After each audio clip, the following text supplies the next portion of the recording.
Chilli biryani செய்ய தேவையான பொருட்கள் என்னென்னு பார்த்துடலாம்.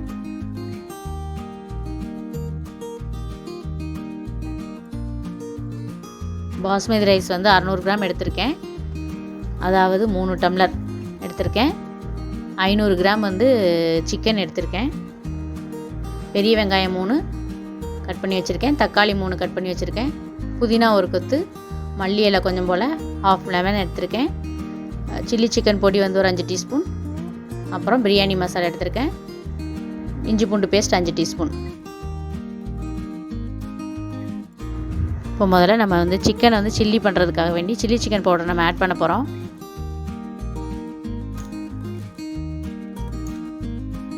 ஒரு 4 டீஸ்பூன் போட்டால் கரெக்டாக வரும். அதிலே உப்பு இருக்கனால நான் அப்படியே மிக்ஸ் பண்ணுறேன்.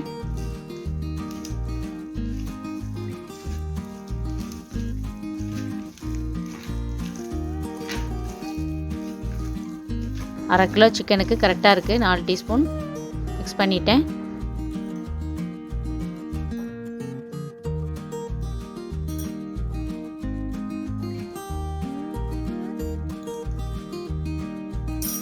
தேவைப்பட்டால் கொஞ்சம் ஆட் பண்ணிக்கலாம்.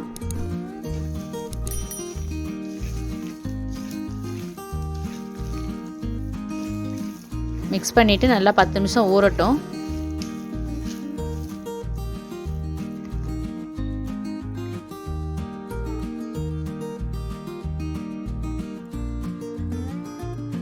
ஊறிடுச்சு 10 நிமிஷம். நம்ம இப்போ எண்ணெயை காய வச்சிடலாம். நம்ம சில்லி சிக்கனுக்கு வந்து நிறைய நேரம் வேக விடுவோம். ஆனால் நம்ம இப்போ பிரியாணியில் போடுறனால ஆஃப் கண்டிஷன் வெந்தால் போதும், 50% வெந்தால் போதும்.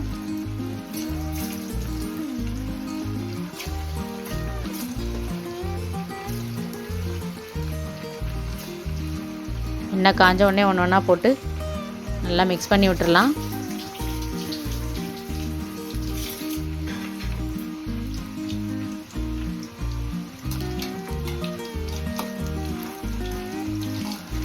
மிக்ஸ் பண்ணலைன்னா அடியில் போய் ஒட்டிக்கும். நான் நல்லா பிரட்டி விட்டே இருங்க. கொஞ்சம் கலர் சேஞ்ச் ஆனோடனே நம்ம எடுத்துடலாம். எல்லா பக்கமும் ஒன்று போல் வெந்துருச்சுன்னா நம்ம எடுத்துடலாம்.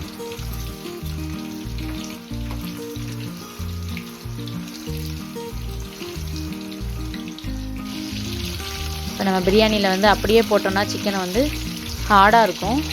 இதே இது இப்படி சில்லியில் போட்டு சில்லி சிக்கன் மாதிரி போட்டோம்னா நல்லா சாஃப்டாக வெந்திருக்கும், சாப்பிட்றதுக்கும் டேஸ்ட்டாக இருக்கும். பாருங்கள், ரெடி ஆயிடுச்சு. எடுத்துடலாம் இந்த கண்டிஷனில்.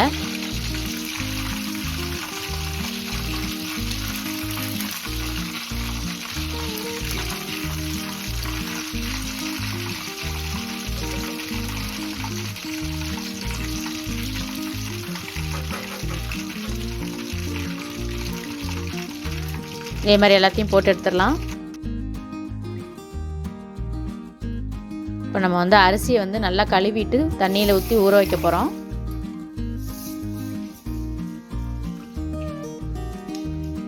குக்கர் அடுப்பில் வைக்கும்போது நம்ம அரிசியை ஊற வச்சா போதும்.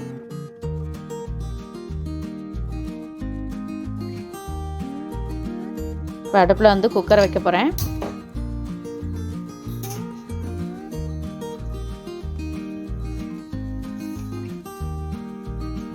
ரெண்டு டீஸ்பூன் நெய் சேர்த்துக்கிறேன். ஃபுல்லாகவே நெய்லையும் பண்ணலாம். ரொம்ப திகட்டும்னால நான் வந்து பாதி நெய்யும் பாதி எண்ணெயும் ஆட் பண்ணுறேன்.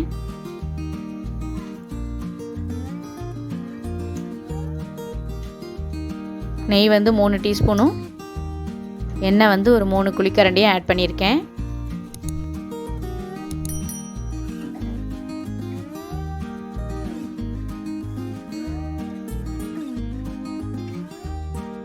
பட்டை, கிராம்பு, ஏலக்காய், பிரியாணி இலை இதெல்லாமே நம்ம ஆட் பண்ணிடலாம். 3 எடுத்திருக்கேன் எல்லாத்துலேயும்.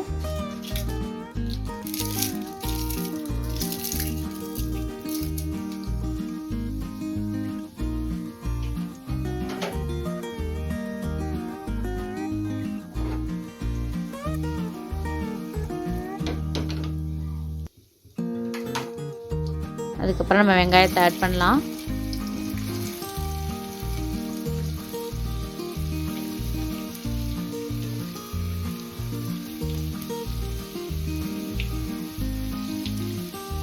வெங்காயம் நல்லா வதங்கணும்.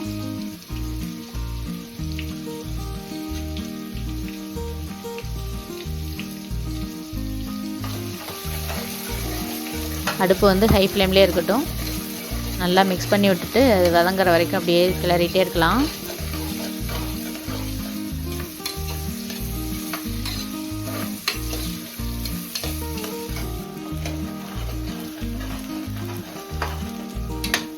வெங்காயம் வதங்கட்டும்.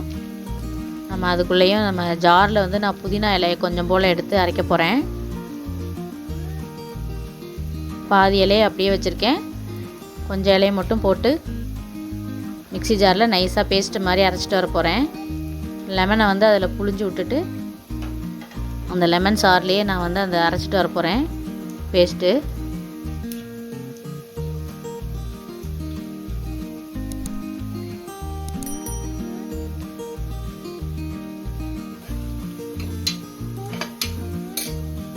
அதுக்கப்புறம் தக்காளி ஆட் பண்ணி வெங்காயம் வதங்கின உடனே தக்காளி ஆட் பண்ணுறேன்.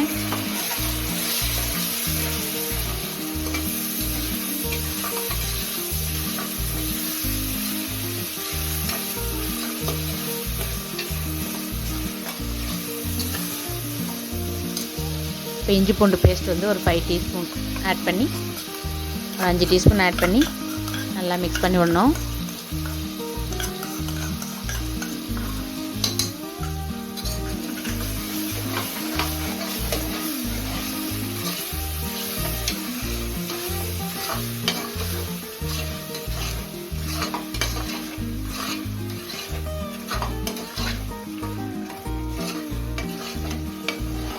நல்லா வதங்கிடுச்சு.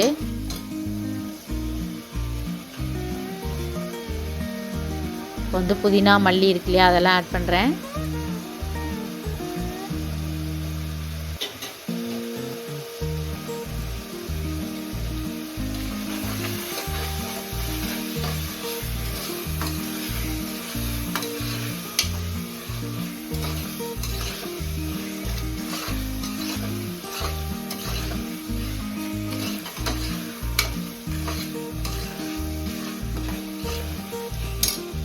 இப்போ நான் அரைச்சி வச்ச பேஸ்ட்டு, அதாவது லெமன் ஜூஸ்லேயே அரைச்சிருக்கேன் இல்லையா, அந்த புதினா பேஸ்ட்டு அதையும் ஆட் பண்ணுறேன்.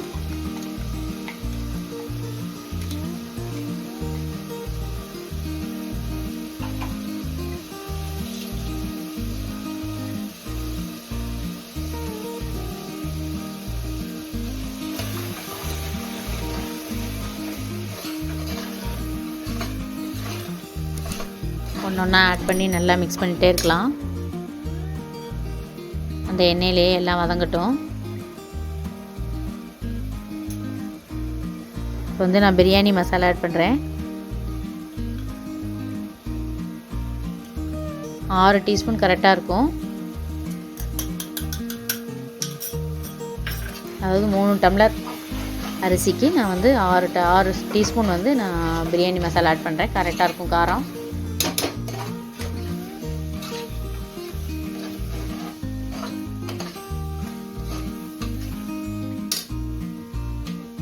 அந்த மசாலா நல்லா எண்ணெயில் வதங்கிருச்சு. இப்போ நான் உப்பு தேவையான அளவு ஆட் பண்ணிவிட்டு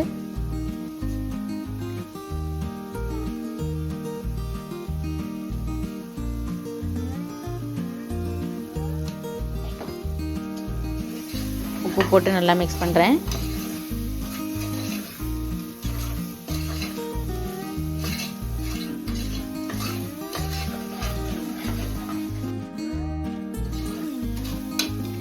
நல்லா மசாலாலாம் சுருண்டு வதங்கிடுச்சு பாருங்கள். இந்த நேரத்தில் நம்ம வந்து சிக்கனை ஆட் பண்ணிடலாம்.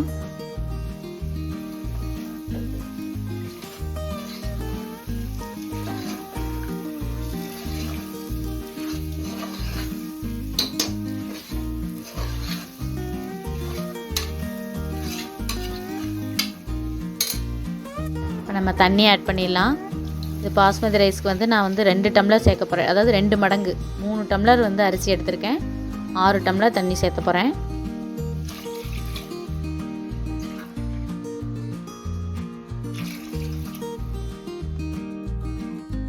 ஆறு டம்ளர் தண்ணி சேர்த்ததுக்கப்புறம் நல்லா கொதிச்சிருச்சு. கொதித்த உடனே நான் அரிசியை கழுவி நல்லா தண்ணி இல்லாமல் அதில் போடுறேன். வேறு எந்த தண்ணியும் அதில் ஆட் பண்ணக்கூடாது. கரெக்டாக 2 மடங்கு தண்ணி 1 டம்ளர் அரிசினா 2 மடங்கு தண்ணி ஆட் பண்ணுறேன். கரெக்டாக இருக்கும்.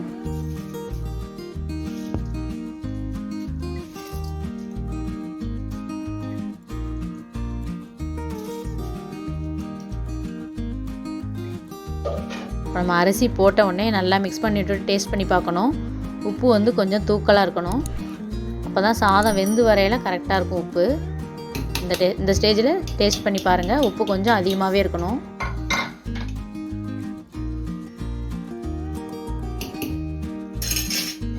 நல்லா கொதிச்சிருச்சு. இப்போ நான் குக்கரை மூடி விசில் போட்டு அடுப்பை சிம் பண்ணிடுறேன். 25 மினிட்ஸ் வேக விடணும்.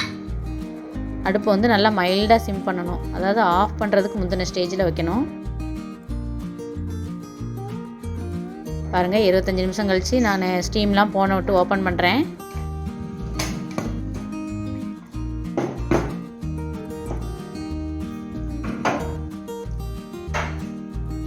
ஓப்பன் பண்ணிவிட்டு கீழே உள்ளதெல்லாம் அப்படியே நல்லா மேலே எடுத்துவிட்டு மிக்ஸ் பண்ணி விட்டோம்னா சில்லி பிரியாணி ரெடி ஆகிடும்.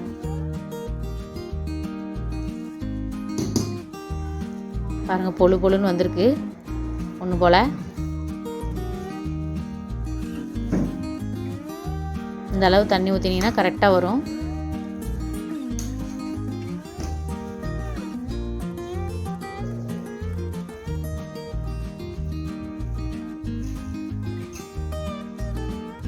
மிக்ஸ் பண்ணியாச்சு. சுவையான சில்லி பிரியாணி ரெடி.